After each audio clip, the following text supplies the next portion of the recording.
2004 ലാൽ ജോസ് സംവിധാനം ചെയ്ത രസികൻ എന്ന ചിത്രത്തിലൂടെ മലയാള സിനിമയിലേക്ക് ചുവടുവെച്ച താരമാണ് സമൃദ്ധ സുനിൽ. പിന്നീട് ഒരുപിടി നല്ല സിനിമകളിലൂടെ മലയാളികളുടെ പ്രിയങ്കരിയായി മാറിയ സമൃദ്ധ വിവാഹശേഷം അഭിനയത്തിൽ നിന്നും ഇടവേള എടുക്കുകയായിരുന്നു. 2012 അഖിൽ രാജുമായുള്ള സമൃദ്ധയുടെ വിവാഹം. 2 മക്കളാണ് സമൃദ്ധയ്ക്ക്. അമേരിക്കയിലാണ് സമൃദ്ധ ഇപ്പോൾ താമസിക്കുന്നത്. സോഷ്യൽ മീഡിയയിൽ സജീവമായ സമൃദ്ധ ഇടയ്ക്ക് തന്റെ വിശേഷങ്ങൾ ആരാധകരുമായി പങ്കുവയ്ക്കാറുണ്ട്. 18-ാം വയസ്സിലാണ് സമൃദ്ധ രസികൻ എന്ന ചിത്രത്തിലൂടെ അഭിനയത്തിലേക്ക് എത്തുന്നത്.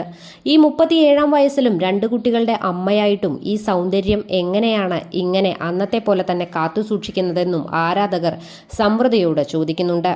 നടി ജ്യോതിക മുൻപ് ഒരു അഭിമുഖത്തിൽ പറഞ്ഞതുപോലെ, എന്റെ ഭർത്താവ് എന്നെ സന്തോഷത്തോടെ നോക്കുന്നുണ്ട്, അതുതന്നെയാവാം സമൃദ്ധയ്ക്കും മറുപടിയായി പറയാനുള്ളത് എന്നാണ് ആരാധകർ തന്നെ പറയുന്നത്.